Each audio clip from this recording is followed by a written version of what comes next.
my Bubba crew, and welcome to Resident Evil Review. So in this video, we're going to be talking about the Netflix series Resident Evil, and my opinion and on them, and what I liked and what I didn't like, and my thoughts.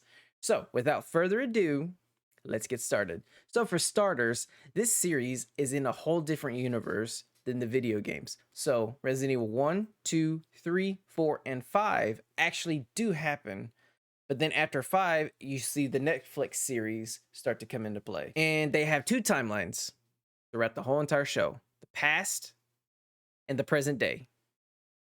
And I will say that the acting throughout the whole entire show was mediocre at best. Like, there was CW kind of acting. And I was like, good God. And I'm not the only one who thinks that either. Over at LTRE, Anthony, he thinks the same thing. And I will say that I agree with what he said, that they're World War Z zombies and they're running and like climbing on each other and things like that. I didn't like that. I wish it was like George A. Romero and the games, where they're slow but they're still effective and still dangerous because they're zombies. And I agree with what he says. And I will say my favorite thing of this show, what I really liked, was the liquor. The liquor design and the spider and the zombies were really cool. The effect. But the one thing I do hate is the dog. There's only one dog in the whole entire show. The rest are just hallucinations, and the effect of it was CGI, and it looked horrible. The one thing I truly did hate was that they made zombies look like bats, or the clickers from The Last of Us, where they can't see, they can hear, and they can smell your blood if you get hurt or if you get cut. And then they start attacking.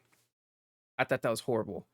Oh, and the one thing I truly hated was the Queen Zombie. I didn't like that at all. They focused on her and that she can control the zombies by vomiting or spitting. I think it's spitting or vomiting, one of the two. And she could tell the zombies who's an enemy and a threat, or who's an ally.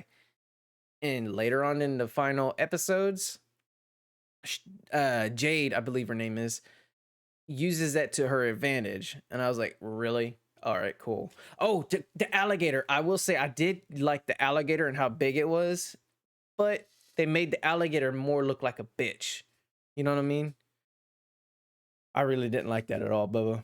But yeah, if this show, I will say that this show is more for younger audience who doesn't know Resident Evil, like the Resident Evil community and the veterans of the show, or not the show, but the games, and then who know the lore.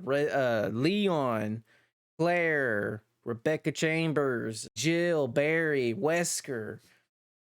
I will say the guy who played Albert Wesker was cool. He's a great actor. I love the actor. But the one thing I really hated was the clones, because they took what Paul Anderson did with the clones and everything like that, and they brought it into this because he is a clone of Wesker. And the original Wesker, what you call it, he looked like what's that guy, Blade. He looked like Blade. And I was like, really? Even when I first saw it, I was like, that dude reminded me of Blade. And I just didn't like it at all. It was just, why bring clones into it? We left that in Paul Anderson's film. Just leave it out. That's all you have to do. I will say the Easter eggs were cool. Like, you get to see Lisa Trevor and you see the eye pop out of her back. That was all right. I like that. That was cool.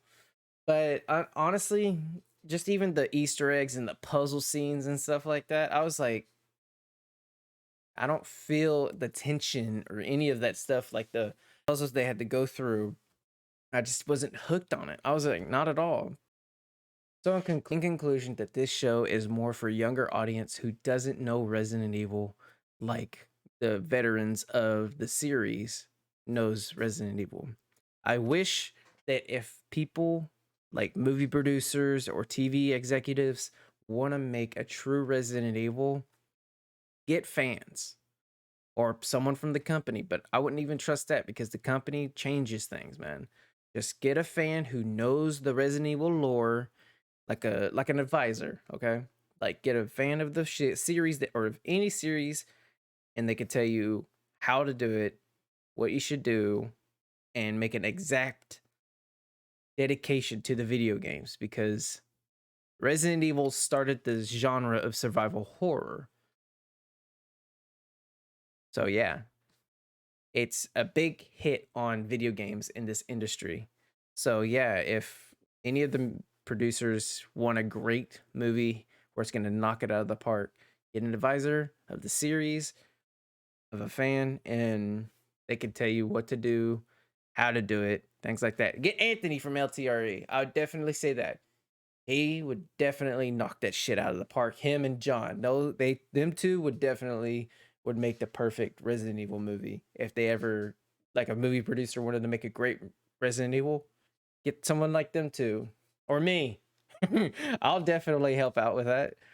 But yeah, so my rating, I will say, throughout the whole entire series, episode 1 to 8 is a 3, because it's stupid. It's a very stupid show. I hate it. I'd rather watch the Paul Anderson movies than this show. And that's saying something. I loved the first 2 movies, and then the rest sucked. But without further ado, my rating on this show is a 3 out of 10, and I'm being very generous with the 3 because it has the name Resident Evil. But yeah, this is the end of this video. Thank you so much, guys, for watching. I appreciate every single one of y'all. Hit that subscribe button. It helps me out tremendously. Hit that like button and bell notification. That way you'll be notified whenever I upload a video and when I go live on YouTube. So, this is Devo's Gaming, signing off. Bye, guys. Eee.